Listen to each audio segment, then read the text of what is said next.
There is nothing wrong with your internet. Do not attempt to adjust your settings. We are controlling the podcast. We control the squealing and the screams. We can make your heart flutter, your eyes blur from tears, or sharpen your mind to crystal clarity. For the next hour, sit back. We are in control of what you hear. We repeat, there is nothing wrong with your settings. You are about to experience the awe and mystery known as the female mind. You are now entering the Fangirl Zone.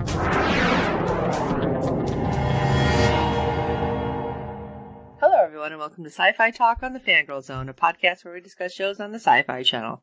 I'm Sean, Fangirl S. And I'm Steve, and tonight we'll be discussing episode 3 of season 4 of The Magicians. Ooh, this one was like, whoa. Okay, Yeah. So I've noticed online that a lot of people are saying that ratings are dropping left and right over last year. Right. And a lot of people in response to that have also said that it's not counting those of us who have cut the cord. So seems to only be counting traditional cable. Absolutely it is. So, like, I watch on PlayStation View because I have it. Right. SYFY on there. It's not an additional app. So I'm wondering if I'm even counting. So I say this only because, yes, our ratings don't seem amazing. But if you go by everybody online who's talking about they're watching it in all these other countries, just makes me wonder what's going on. Right. So, yeah, because the ratings for episode 1 was a 0.19 in adults 18 to 49, with 0.611 million viewers, making it the 49th overall cable show for the day. I don't know. Do you feel like they advertised it too, that it's coming back really well? Because a lot of people were like, wait, it started? So yeah, I don't think they pushed it quite as much as they could have. But those of us who know, I guess. Yeah. That's okay. Everybody can catch up and they can watch and get those numbers up for Live Plus 7 if we ever get those. Right. Alright. So we don't have episode 2 ratings yet. No, not yet. See, Nielsen, you need to get with it. Get all of the counts. Yeah. Get on the ball. Because I'm so on the ball all the time. Yeah, no. Alright. Episode 3 of The Bad News Bear. Katie gets a puppy. Quentin meets a snake. Okay, really? Thank you so much, SYFY, for that very informative synopsis. Super generic. Okay, so let's start in the library, because there's a lot happening, and this was pretty interesting with the library. Oh, yes, it was. Because we see Alice pulling off the paint, and thinking back to what Nick said, it's like, oh, you'd have to pull off a whole wall in order to be able to do something, which obviously they would be able to see that. Right. But she's pulling off the paint, and she hides it when she hears steps, and suddenly somebody comes in, and who is it that we see? Which really surprised me. Yeah. Dean Fogg. And she's like, oh my gosh, finally. He's like, I only have a moment. Which made me feel like he was sneaking in. Right. You would think so, but I guess he convinced Zelda to let him have a minute with Alice. I mean, we don't see it, so we don't know for sure. But yeah, I guess he could have snuck in. Especially with what he tells her, because Dean Fogg says the great blank spot is over, and the books on everyone are continuing to fill themselves in. So if your friends got their memories back, the library would try to protect themselves from the monster that you told us about. And then leaves. It's like, what the heck is happening? Well, I think it was Fogg's way of trying to inform Alice what's going on without saying it so Zelda would know what was going on. Mm-hmm. Which was really interesting because when she does talk to Nick, she's like, oh my gosh, the books. It explains everything. And it's filling in. And he had no idea what the hell was going on with the books. Right. And he is just, man, my job would have been so much easier had I known. Right? That these books existed. So ultimately, because of what we've seen in this episode, the Great Blank Spot, it was everybody's books, not just theirs, right? Right. Okay. Yeah. Without magic, they couldn't access what everybody was doing. So okay, we have the great blank spot. Wasn't 100% if that's what it was, or if it was because their books had this big nothingness because they had that spell on them. Right. Yeah, I think it was because of magic being turned off. Okay.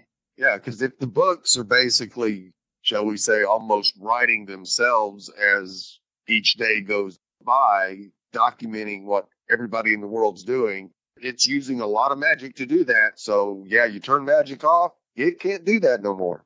So, total side note, since we know that the books are being written by Cassandra, I believe it was Cassandra. Right. With the magic just being trickled in, did she have the power, or was she actually finally in a peaceful place, is what I wonder. With Cassandra, I don't think she would ever be in a peaceful place. She was just too far out there. Now, granted, she might have been more peaceful than she's been in a long time. Because she's not hearing every story. Right. At least the noise level has quieted in her head. So, yeah, she might have actually got some peace and quiet for a little while, at least. Yeah, I don't know. That just kind of had me thinking during this episode. It's like, I wonder how in this great blank spot Cassandra's actually faring. And I almost wanted to see her. Right. But I don't know if we'll ever see her until we see our Penny, too. Which we'll get there. I have a question about that, too, which will come back. I'll loop back around. But anyway, let's get back to the library. Sorry, guys. Nick suggests that they take their books with them. And why didn't Alice think about that? Right. Yeah, that made too much sense. You know what? I'm wondering if she's one of those people that are like so focused on the immediate task, like she's not seeing the bigger picture. Like right now, it's like, I have to get out and find my friends and help them, and not seeing something like what Nick's saying. Just take the books with us, and then they can't find us. It's like, yeah. Oh, there we go. And yeah, that's Alice. She's really laser focused and isn't seeing the big picture. Yeah. It's really weird, too, how Alice ends up getting them out. Right. She uses the paint chip, spits in it, kind of mixes it up. And where did the straw come from, anyway? Had to come from one of her meals, and that she just kind of stashed aside. Used the straw to spit the paint that she now used from chips down into kind of putty-ish into the lock. Well, it's anti-magic, and the lock's magic, so ta-da! Yeah. Gets it out. That was pretty slick. I thought that was pretty ingenious. Yeah. And I love it because Nick's like, I never thought of that. Okay, that's great, but how were you getting out? Because until you knew where a fireplace was, you were kind of stuck anyway. Right. So she starts walking, and I love how she has this map. It's like, how were you doing a map when you were controlling a cockroach? Right. She was able to kind of draw the layout as the cockroach was exploring. So apparently after they had the trip into the fireplace, she was able to somehow get another bug and use it to kind of map out the place. Yeah, I guess that would work. And they come to a wall, and she's like, wait, there should not be a wall here. It should keep going. So what does she do? She decides to maybe go at it a little fast. Thankfully, she didn't run it at full force. Yeah. She hit a door and bounced off. And I love it. Nick's like, really? That's not smart. No. But then you're not as bright as I thought you were. Then she tries to walk through the middle section, which I thought would make more sense, but right. Kind of surprised Nick because he's like, maybe a bug got turned around and you didn't realize it. But, oh, hey, look, she did walk through it. Yep. Well, they're in the room of people, and it's like, all right, let's go find the books. So I was like, okay, Alice is trying to find a bunch of books. They're not going to necessarily be together, but apparently they are. Right. And Nick has to go find one. Yeah. Yeah, it's going to take her a little bit longer. Yeah. Well, Nick gets his, and Alice has a note that basically the Scooby Gang's books are being revised. So that's why I'm really feeling like it's only their books that are being, like, changed because of the memory spell. Right. But then, like, the more I think about it, Does Marina have a new book? Because she's a different Marina? You would think. I don't know. But, yeah, like, it's hard to say. I'm overthinking the library right now, but right. It's really making me wonder about these. Right. And it could only be for people who use magic that they're documenting, not just everyday people. So Marina has magic, though. Oh, yeah. So you would think she would have a book.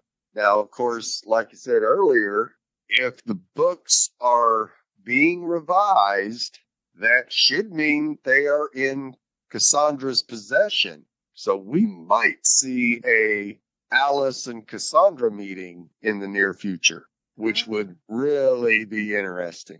See, I wasn't even thinking that she might have them in the revision room, but that's interesting. Yes, I do hope to see both of them and see what happens. Is it going to be like 12 monkeys? You can't have people in the same place. Things go boom.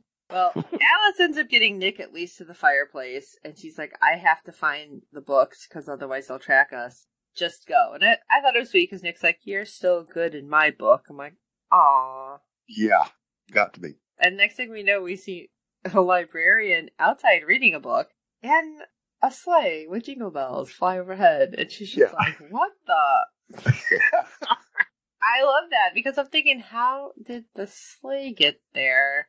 What is happening? Right. So weird. Well, you figure when they captured him, they probably captured the sleigh as well. He just happened to remember where they stored it when they caught him. It's like, all right, Rudolph, let's get out of here. We're done with this place. Yes. I'm sure all the reindeer are much happier being able to fly and get out of there. Right. All right. So let's run back to our teen break bills. We have Margot walking into Marina's building and Marina walking out saying, oh, hey. She kind of looks at her like, I know you. And she's like, I'm Margot, formerly Janet, but what are you doing here, Marina? What's going on? She's like, don't go upstairs. It's like, oh, there's an uninvited guest. He wants to kill people. You want to go get a breakfast burrito? And seriously, I thought Margot was going to deck her. Yeah, why are you running away when my friends are in danger? Yeah, well, he walked through every ward and shield, and I'm not staying because I have a bad feeling of what might happen because, well, apparently your Marina didn't have a good run with God, so I don't want to check it out. No. And weirdly, Marina's like, well, you're one of those. Okay, well, there's a way. And it's like, wait, what? So she knows a way, and I'm like, this is interesting. Yeah. Marina seems to have taken the information that a past timeline did not go well with the god and prepared for it. And then we get to fly back upstairs because we see Penny take a step and not Elliot makes him fall to his knees. And he's like, no, traveling. Okay, is it just me and not Elliot being super calm and almost monotone, just more creepy? Oh, absolutely. Just the look. Yeah. Yes. Oh, absolutely. Yeah, you can tell there's a broken thing inside of him, and it's just creepy. Yeah. Wow, what's been some amazing acting so far. Right. I don't know how he's doing that, because I felt like Elliot had so much emotion throughout the last couple seasons, and then, yes, he gets to be like, oh, yeah, this is weird. It's like, this is just strange, but, hail Applebaum. Applebaum? I always say his last name wrong. He's great. I love him right now. Yes. But anyway, let's jump back. Sorry. We have the monster telling everyone, it's very important to decide who will get killed in what order. I didn't like the way he said it. No, not at all. But he definitely picks up on Katie's feelings for Penny. So, of course, she's got to go after Penny. And then, of course, Q cares for all of them, so he's got to go last. And then in comes Margot. And Q has to stop her, and she's like, but it's Elliot. And he's like, no, it's not. It's not Elliot. And then we get that flashback to Marina telling her about the God trap. And the ambrosia in the chair, which is like, what'd she say, like meth? Basically? Yeah, meth for gods. Get him to sit in the gold chair and then ring the bell. Yeah, okay, so I'm thinking that's probably not going over well. No. And then we have the immediate moment where Q's like, he's hunting gods. that locked him in the castle. And when not Elliot sits in the gold chair, I'm thinking, okay, ring the bell, ring the bell. Right. But I just felt like that's probably not going to go well because we've seen what happened last season. Right. And Margot has too many feelings for Elliot, and she doesn't want to kill Elliot's body. Right.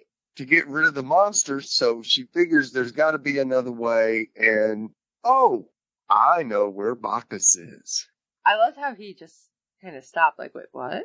Yeah, as he was about to kill Josh. Right, because he did something to an internal organ. Oh, yeah. She's like, yeah, I'll take him there, only if you let all of us live. And I was like, what's he going to do? Is he going to take this deal? Is he not? But yeah, because Josh is against it because he's friends with Bacchus. Oh, that piques not Elliot's... his curiosity. Curiosity even more. So, oh, well, you can kill him. So he touches both of them and they disappear. Yes, because I was surprised Margot pulled the ambrosia from the chair to be like, all right, we're going to use this. Right. And it's like, what the heck? This just seems like a bad idea. Yeah. But it did, at least I felt like it gave Not Elliot pause. And she's like, do you know what this is? Right. Oh, and he could smell it because he came up to her just real fast for his slow and everything like that Not Elliot is. This got his attention. You could tell it was something like, oh, I like that. Where did you get it? But it didn't seem, at least to me, that in getting his attention for it, like you were saying, that it scared him at all. No. Which should scare all of us, because if he's not afraid of it, then it probably would have zero effect. Yeah, that was just going to be a high for him. And you could almost tell it was like a junkie that hasn't had it in eons. And oh my God, I've missed it so much. Right? That's kind of scary. Yeah. And so when they pop off to Fillory, Marina ends up, well, I guess coming back. I don't know, maybe she figured out he was gone. And Marina's like, yeah, I'm working for the McAllisters. And she's like, what the hell? You know, everybody's kind of pissed. And Q's like, well, how much are you getting paid? And she's like, 3 Deweys. And of course, nobody knows what they're talking about. Right. So she has to run it down. And she's like, well, we can pay you. And she's like, well, 5 Deweys because of the weight. And they place trackers on you, so don't screw me over. It's like, okay, so how are they going to get these little coins, magic coin batteries? Yeah. This should be interesting what we come up with, which I thought was interesting what happens. Yes. Let's jump back to Fogg's office really quick, because Julia is talking to Fogg, wanting to know where everybody is. Of course, he's like, I don't know. And they kind of go back and forth because Fogg is like, listen, McAllister's going to come after them, but nobody knows where you are because you don't have magic right now. And she's like, you know what? No, we're done with this crap. I'm helping my friends. You need to cast a locator spell because obviously I can't do any of this. And, you know, the fact that she tells him, we're the ones who saved magic and you made a deal with the library that hurt us all. I think that's why he agreed to help more than anything. Oh, absolutely. Absolutely. She put him in his place. Called him out on his hypocrisy there. Yes. He compromised and look what happened. Yeah. See, they could have just turned it on, and unfortunately, if everything worked out, Q would be there, but who knows what would happen. Right. Alright, let's go back to Marina's. Julia pops up. Apparently the Fogg's locator spell worked. Yay! And the first thing Q says is, do you know anything about Alice? It's like, oh, yeah, hi, great to see you. Do you know where Alice is? Probably not what she wanted to hear, but okay. Yeah, she took it well, at least. And then we have the discussion of how do we get the coins? Oh, well, you need a black card because it's like an ATM card. And the whole rigmarole. It's like, oh, hey, I know a guy. Yeah, Penny.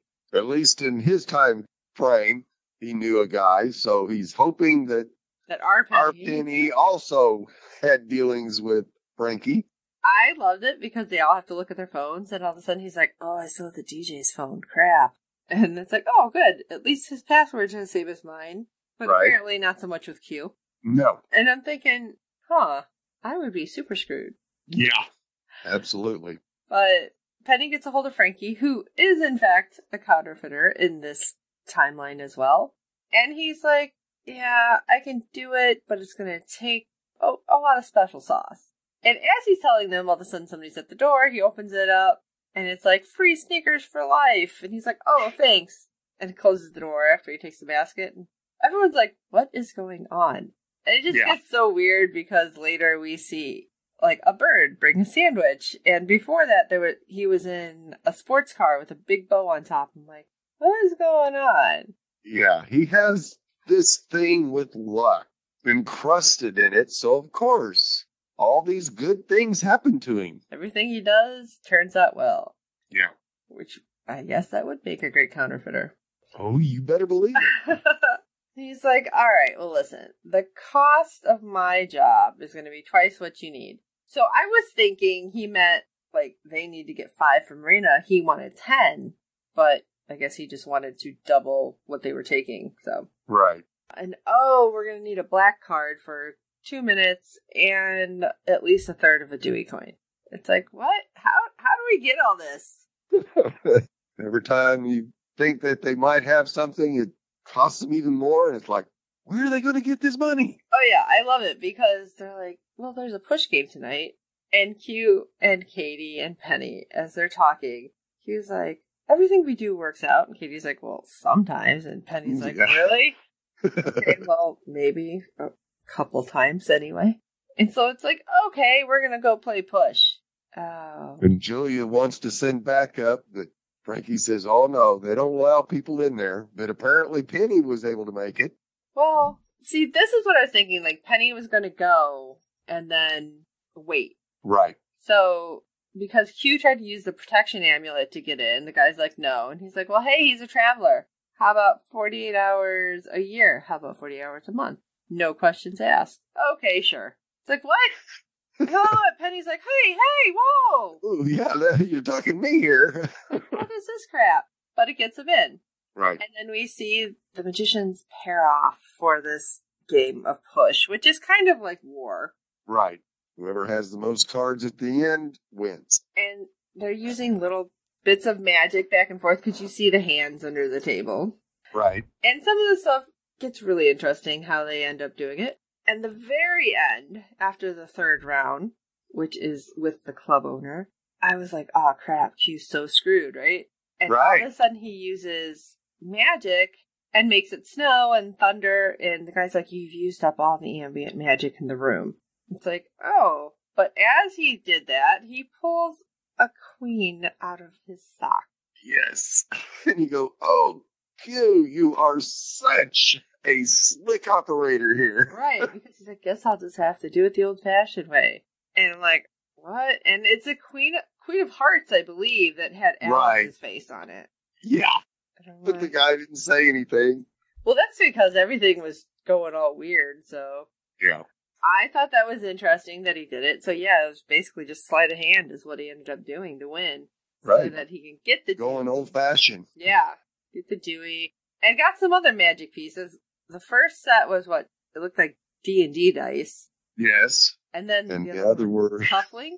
Yes. So I'm like, huh. Okay. That were deadly. Yeah, I can't remember who. The guy said, don't poke him. Don't get poked by him. It's like, oh, my, okay. And then we have Penny and Katie on trying to get the black card, which I'm assuming was right after. Right. Yeah, as soon as they got the Dewey, then the next thing that they needed was a black card. Looking for somebody to come up, one of the McAllisters, because apparently the black card is basically carte blanche magic for the McAllisters because everybody thinks they're the ones who saved magic. Right. Of course. Yeah. So this Irene wouldn't have it any other way. Right. Now, we haven't seen the lady who comes out. No, we haven't seen Irene yet. Okay. No, but the lady who comes out that they end up finding. Oh, yeah. We hadn't seen her before. Okay. Either. I wasn't sure. Yeah. But Penny, all right, I'm thinking they're going to do the whole pickpocket thing. He kind of bumps into her and he's like, hey, don't I know you? And it's this whole back and forth that she was an actress in the 70s. It's like, really? As Katie swipes the card. This was not not a normal actress, shall we say. Right, because, I can't remember how she phrased it exactly, but I'm like, oh. Yeah. Oh, Bounce. Wow, wow. Yeah, Penny keeps her busy while Katie grabs it, gets it to Frankie. He does the copy, and then Penny pops back to toss it in her purse without her noticing. Good thing he figured out how to travel. Yes. And now the sauce. There's always a rub. Absolutely. Frankie explains about his luck and everything with it, and he's like, there's a drawback. The drawback is that I have extremely good luck, and that's why everything works. But the bad luck has to even out and has to go somewhere. And he looks over at the stuffed bear. And everybody's like, it's in the bear? Yeah. What the hell are you talking about? Well, somebody has to hold it. Somebody has to be the bearer of the bad luck while somebody's getting the good luck. Yeah. Which makes me wonder, who's getting all his bad luck? Exactly. Unless he somebody has to. Shoves it all in the bear as well. I guess. So, yeah, it's possible. Whoever has to deal with the bear is not only getting the bad luck for this, but some of his built-up bad luck as well. That's what I was thinking. Yeah. So Julia offers to hold the bear because she's bulletproof, and he wants to know how. Oh, no, you don't need to know. Right?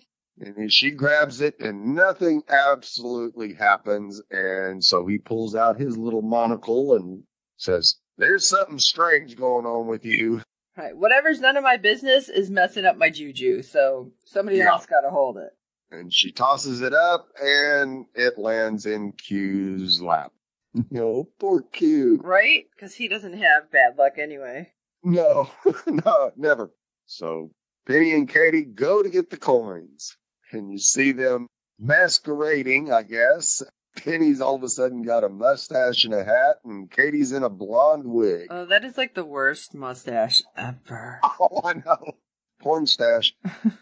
And, of course, they get into the bank, and there is a long-ass line. And they're just, oh, no, we can't do this. Until somebody comes running in the bank, yelling that there's ice cream outside. Free ice cream. Yeah.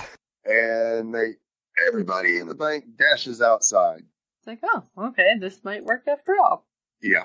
So we see what's up with Q as Julia has made him some totally safe soup. Nothing to choke on. It's not too scalding. And, of course, when he reaches for the spoon, it slips into the bowl.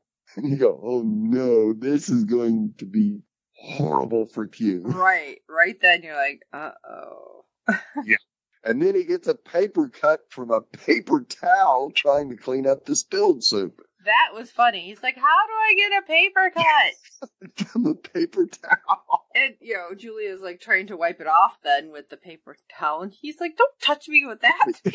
So Katie and Penny request 12 coins from the branch manager, and she has to check the Book of Banned Magicians. When she opens it up, it knocks over her candy bowl. As she goes to clean that up, a picture of Katie jumps out of the book and into the shredder. I think it was Katie and Penny. It might have been. Oh, did you hear anything? No. No. So she goes ahead and sends the requisition to home office for the coins. We cut back to Q, whose phone goes off, and it's a message from his mother. Oh my gosh. And I loved it because Julie's like, don't answer that. But you need to don't listen to it. Wait till after this is over with to listen to it. Right. But pick up the bear. Yeah. Because, my heart kind of stopped. I'm like, oh no! Yeah. Set the bear down, and of course, it starts to go bad because the home office sends back a follow-up request with the supervisor. I was like, oh God, we're so boned. Yes. And of course, the supervisor ends up being one of Irene's henchmen on top of it. I could not figure out who he was. I'm looking at him going, why do I know the face? Right. Yeah, he was the one that was with her in the castle when they got magic turned back on. Okay.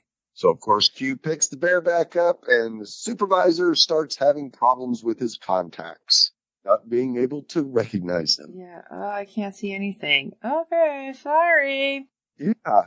And the supervisor asks if they're going to blow themselves up. Of course they're not. And he approves the request, and they get the coins. And we see Q looking up at a ceiling fan as things start crumbling. And, of course, the ceiling fan falls, but Q barely gets out of the way.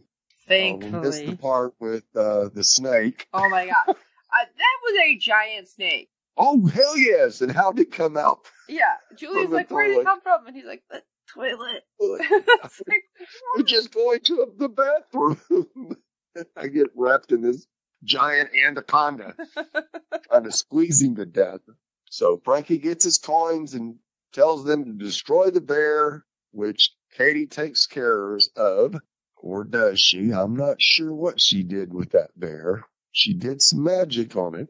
I thought she destroyed it, but you see she puts the card in her pocket.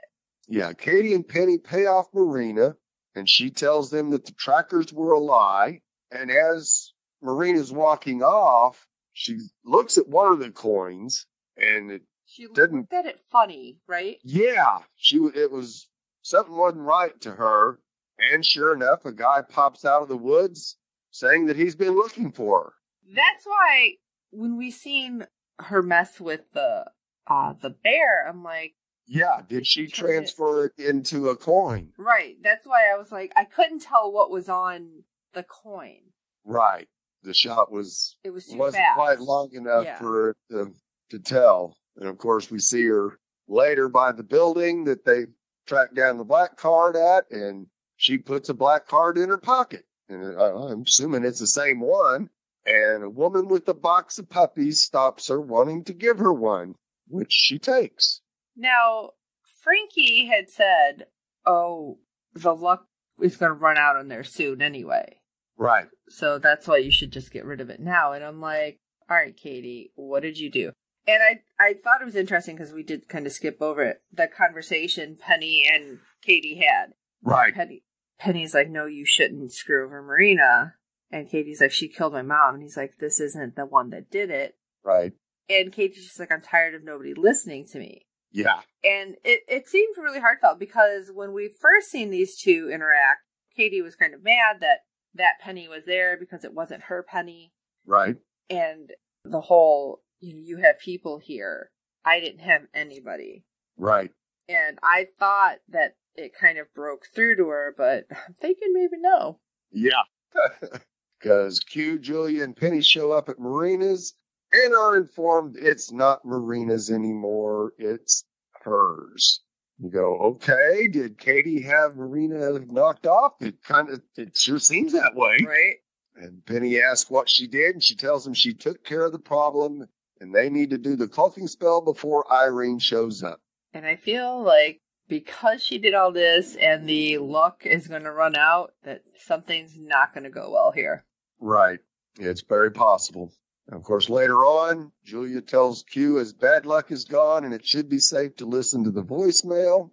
And they have a discussion about, was it all worth it?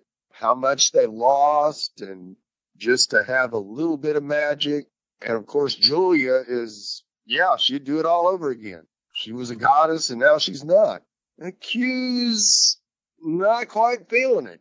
He's not 100% sure he would do it all over again. So that might end up being a problem down the road. Right. Now, of course, Q wants her to stay with him as he finally listens, and it's not good news. I know, because it was from his mom, and it's like, crap, because the whole thing he said beforehand, too, about his dad, and when magic was gone, his dad was fine. I was like, oh, God, no. Yeah. And we don't actually hear what it is, but we know just by his face that it just... Right, and we do hear her say it's about his father. Oh, I didn't and that's catch that. Yeah, but that's all we hear, what Q's listening to. Oh. Yeah, I didn't catch that, so that was me. Wow. Yeah, I don't want to know. Yeah, because his other persona, Brian, lost his father at a very early age, so, it kind of rounded his edges much more than what Q's are jagged, and this may make it even more jagged. Oh, this is going to be sad. Yep. So we jump to Fillory, and we see Josh, Margot, and not Elliot in the woods. They come up on a camp, and Josh knows that they have reached Bacchus's hideout due to seeing his followers there. And of course, Margot and Josh argue about having to kill Bacchus, Of course, Margot is not having any of it. Elliot is our friend, and we have to do everything possible to save him. So Josh takes the ambrosia and heads into Bacchus's camp. And we get a little conversation between not Elliot and Margot. It was kind of creepy. Very creepy. Because, of course, Margot wants to know if there's any of Elliot left inside of him, but he's not going to tell her. And he hates being alone with his own thoughts. So you would think he would let some of Elliot's thoughts out so he wouldn't have to deal with his own. We shall see. Yeah. Of course, Margot tells him if he wants friends, stop murdering everyone he meets. Right? Yeah, that's not how you make friends. Yeah. She informs him that she loved Elliot, but they will never be friends unless you let me talk to him. I thought he was going to. So did I. But no. No. Yeah. He could never leave Elliot's body because she and her friends care so deeply for him. You go, oh, no. This is not going to be easy. So Josh gets in to see Bacchus, and Bacchus is glad to see him as they discuss what's happening on Earth. Josh finally gives Bacchus the spiked drink, but before he drinks it, he knocks it out of his hand, telling him he peed in it. Oops. So, of course, when he gets back with Margot, Margot knows immediately that he didn't do it, and basically gives him a verbal beatdown, making him go do it again. Otherwise, she'll put it in the well water and kill all of them. Yeah, that's a really nice way of saying what Margot said, but okay. Right. Very interesting choice of words, too. Yeah. So Josh succeeds in poisoning Bacchus. We see not Elliot dragging the drugged Bacchus out into the woods and wants to know what they took from him, but Bacchus can't tell him, or won't tell him, one of the two. And with Josh and Margot watching, not Elliot cuts Bacchus open, reaches inside of him, and pulls out a circular thing. At first I thought it might have been a heart, but no, it looked more like an egg. Yeah, that's what I was thinking. It almost reminded me of the fairy eggs. Right. So, wow. He's going to collect these body parts, and I don't know. Yeah, I wish I could figure out where this thing is going with what they took away from him, that he doesn't know what it is, and nobody's telling him. Yet he's collecting these things out of these gods. And it's like, what's up with that? Well, I guess if it was that important, then yeah, the best way to hide something would be to split it up between all the gods. But apparently not Elliot knows that that's what they did. Mm-hmm. He just didn't know what he's collecting. Right, because Bacchus is like, I can't give it back to you. Right. And it's like, oh, okay. But I thought what was weirder there was Margot covering her fairy eye. And she's like, to a fairy eye, it's like looking straight into the sun. Right. So it has to be magic. Yeah. Oh, absolutely it is. So I was just like, Yeah. So I don't know. This is weird. I want to know what it is. Yeah. So obviously you're not collecting organs, at least. Yeah, it must be just some absolutely all-powerful magic that they took away from him. He probably got more powerful than the gods themselves. He must have had the knowledge of everything. Yeah. Yeah. Well, what do you guys think? What do you think it is? What do you think is going to happen? Well, why don't you shoot us an email at sci-fi talk@fangirlzone.com and let us know your thoughts. I am really curious, and I'm wondering if this is part of the books, because I've only gotten through the first book so far. And that was just weird. Yeah.